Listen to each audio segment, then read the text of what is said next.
తలమడుగు మండలం సుంకిడి గ్రామంలో వ్యవసాయ మార్కెటింగ్ శాఖ ఆధ్వర్యంలో పత్తి రైతులకు అవగాహన సదస్సు ఏర్పాటు చేశారు. తెల్ల బంగారం అమ్ముకునే రైతులు ఎటువంటి జాగ్రత్తలు పాటించాలో జిల్లా మార్కెటింగ్ అధికారి శ్రీనివాస్ రైతులకు అవగాహన కల్పించారు. ఈ కార్యక్రమంలో సీసీఐ అధికారి శ్రీనివాస్, మార్కెట్ కార్యదర్శి వెంకన్న, సర్పంచ్ మహేందర్ యాదవ్ పాల్గొన్నారు.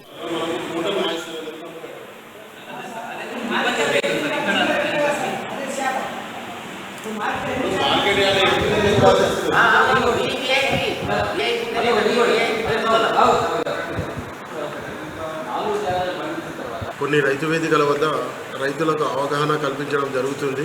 తేమ ఏ రకంగా ఉండాలి, రైతులు ఏ విధంగా మార్కెట్ యార్డుకు తీసుకొని రావాలి, దళార్ల నుంచి ఏ విధంగా కాపాడాలనే ఉద్దేశంతో మేము ఈరోజు సుంకిడి గ్రామంలో రైతు వేదికలో ఒక అవగాహన కార్యక్రమం ఏర్పాటు చేయడం జరిగింది.